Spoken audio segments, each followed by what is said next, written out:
gonna be.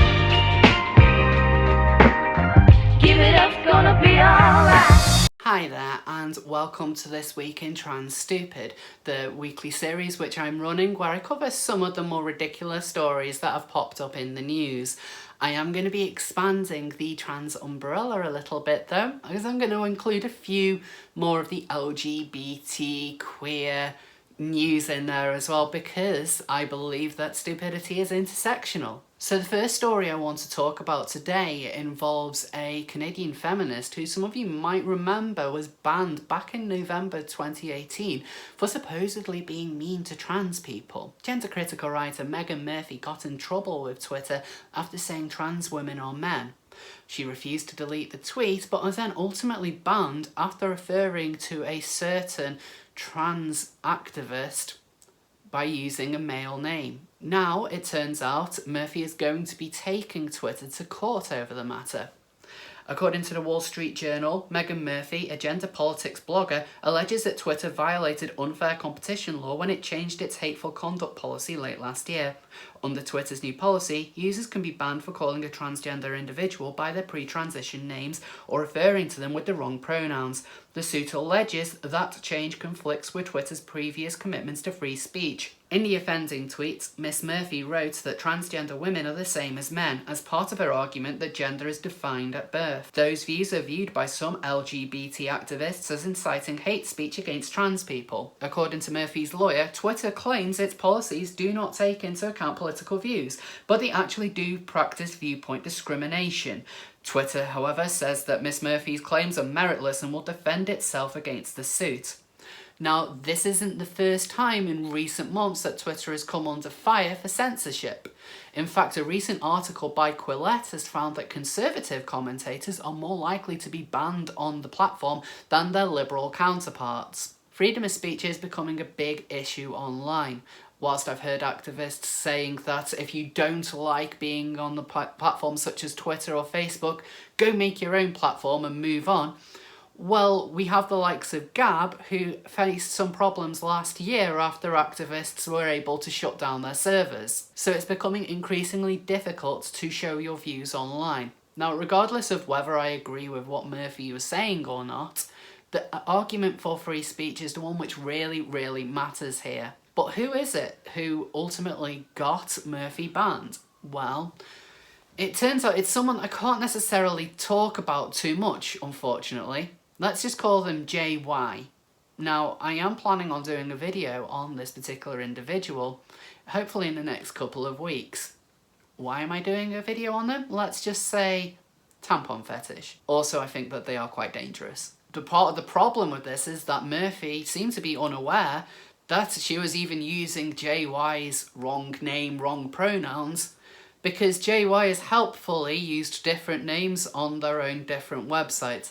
It's almost impossible to know what name to use, and I feel as though JY probably knows this and is taking advantage of it personally. Do I think that the suit itself is going to be successful? Probably not, if I'm being completely honest. Twitter will probably be found that they have the right to censor whatever views they want to, but this will at least give users a bit more understanding about what is and isn't allowed on the platform, and people can then make their own decisions as to whether they want to go over to the likes of Gab or start a new place. Of course, they then run into the same issues that the likes of Gab and even Subscribestar have found, but at least we might also be able to get a little bit more information on JY, where we will have records in the public which they're not going to be able to get away from. This is a story which I want to be following with quite a bit of interest. Regardless of where you sit on the gender argument, I think this is an important one for free speech. So, from censorship on social media to potential censorship in the magical world of books. According to the Daily Dot, a historical novel is earning backlash from prominent authors and trans activists on Twitter who are accusing its author of misgendering the book's protagonist. The Cape Doctor by E.J. Levy is a historical novel about the 19th century surgeon James Barry. With a dramatic life story including military service, international adventures and a sex scandal, Barry was assigned female at birth but lived his entire adult life as a man. In the past, he was seen as a woman who donned men's clothing so he could become a doctor, but LGBTQ historians now regard him to be a trans man. According to the Daily Dot again, Barry consistently identified as a man throughout his life, long after the first women doctors began to practice medicine in the US and UK. His birth sex was only discovered after his death in 1865, against his expressed wishes to have his body buried without examination. This strongly suggests that Barry was outed as transgender against his will, and he wanted to preserve his legacy as a man. However, the Cape Doctor's announcement describes Barry as a woman all along, and the author persistently refers to Barry as she. Now, this has caused a lot of controversy on both sides of the gender debate, with each one saying that Barry belongs to their camp. I'm not going to claim that I'm an expert on James Barry at all. I really don't know a lot about the subject, although it's a name which I've heard of before. But I have seen both sides claiming that Barry is a lesbian or Barry is a trans man, and the other side is homophobic or transphobic for trying to assert their own view on this. I've seen a lot of trans activists in the past labelling historical figures as being trans without there being a lot of evidence to go off, and this includes even in recent years, with Stonewall protester Marsha Johnson, a drag queen, often being labelled as a trans woman. But I think the Barry situation is a little bit different. Unlike with Marsha Johnson, who has been on record saying that he is a man, Barry's actions do indicate that that is how he wanted to be remembered. All that being said, however, this was a very different period of time, and it would be naive to assume that he would just be able to have the same life had he been presenting as a woman. I do think there might be able to be a genuine discussion on whether Barry identified as a woman or a man all along. I don't think this book should be banned on that basis, because we can't really ask Barry one way or another whether he was a man or a woman. It's simply not going to happen, and the terminology which we use nowadays simply wasn't available. But I think this is something which we should all be discussing openly, and maybe adding more literature to the world would be a good idea. People can read it, and if the author has got it completely wrong, they can respond constructively, rather than insisting that the book either be cancelled or rewritten with help from a sensitivity reader. A sensitivity reader. Because your book's not sensitive enough. You need the book to be sensitive. And now for some news that kind of fits into the more queer umbrella. As last week, Disney unveiled the first trailer for Frozen 2. Now personally, I think the trailer looked absolutely fantastic.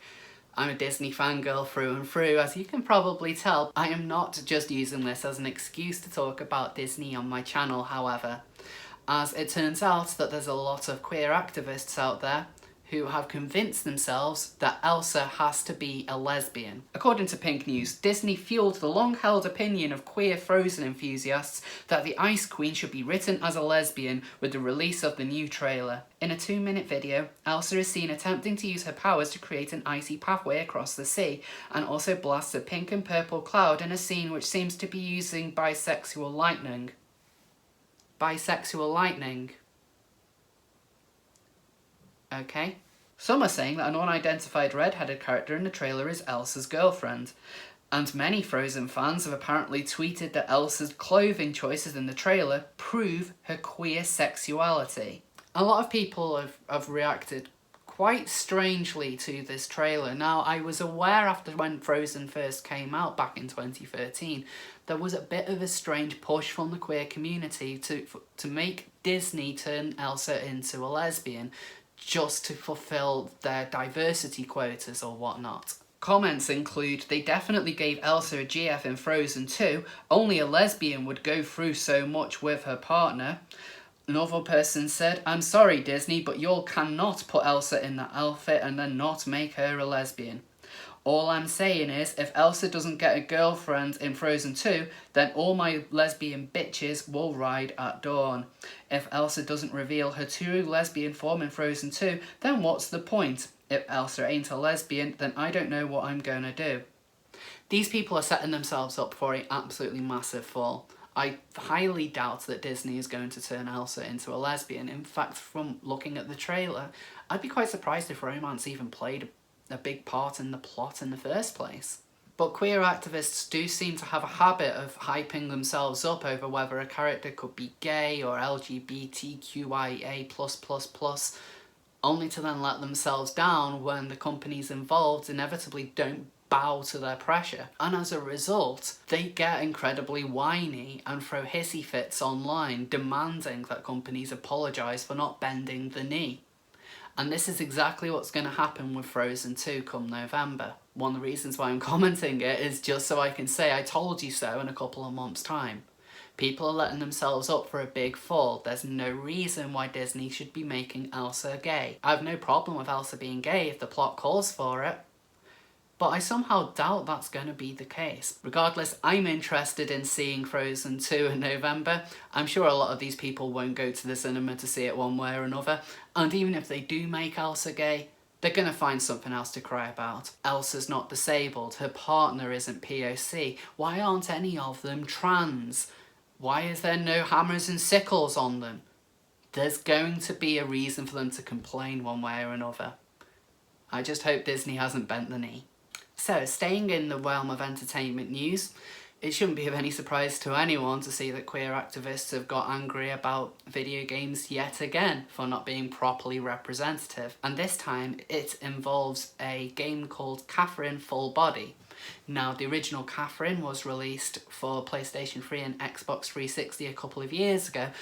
It's a romance game, but it notably featured a trans character by the name of Erica, which is only revealed in one of the endings. Now, the recent release in Japan has seen some gamers accuse the company Atlas, who publishes the game, of being transphobic. According to a thread on the website Reset Era, one of the endings of Full Body shows the character Catherine essentially going back in time to give the rest of the cast a better life, with one of the major changes being that the character of Erica never transitions to being a woman.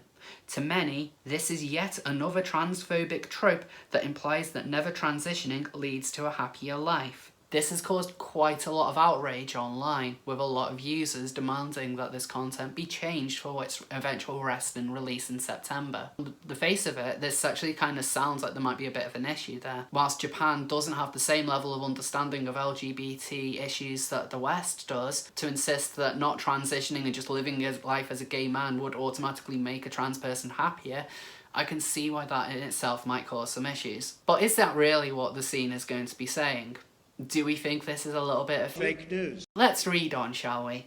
So according to the same thread on Reset Era, a user actually goes into a bit more detail about this particular ending, who points out that it's unclear what period of time that this even takes place in.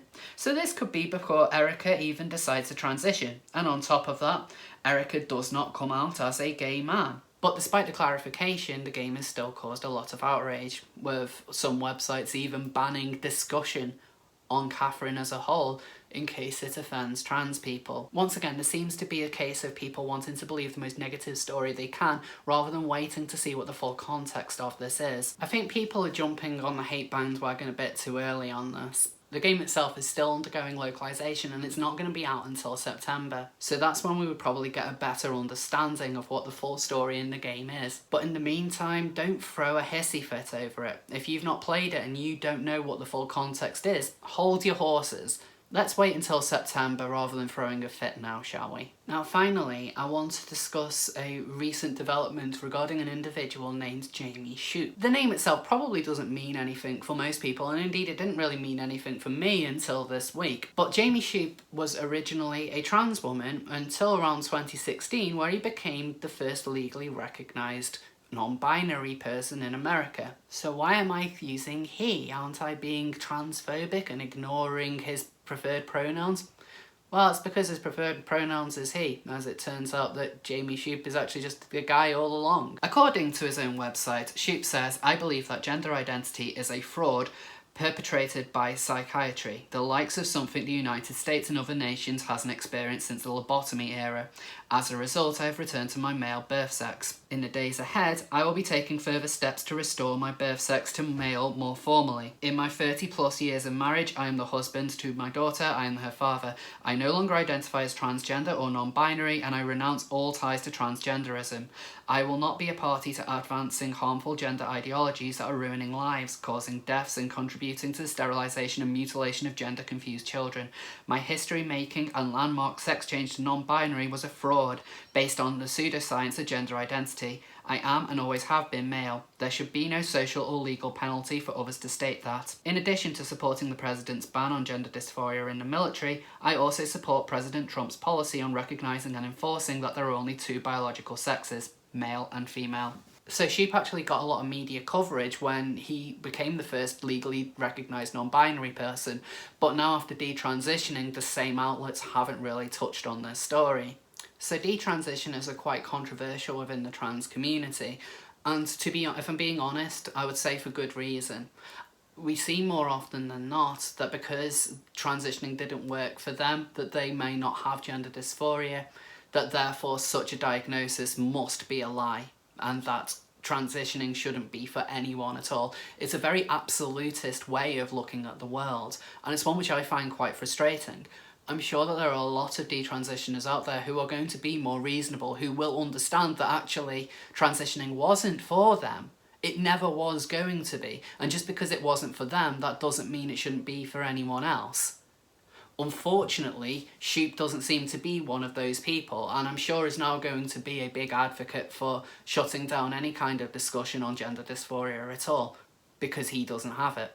Or more to the point, transitioning didn't work for him. He wasn't non-binary after all. That being said, I think it is important for detransitioners to be highlighted and to make the point that transitioning is not for everyone. It is a big change, and people should understand exactly what it is they're going to be undertaking before they start going through with it. But this is something which I wanted to highlight anyway, because I think it is, especially when it comes to someone who was the first legally recognised enby in American history, you would think that the enby community would take a little bit of notice to this.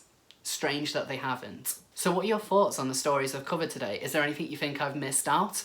Please let me know in the comments. So I have got more videos coming up in the long run. I will make more announcements on these closer to the time. But thank you all for watching. Please like and subscribe, and I'll see you all next time.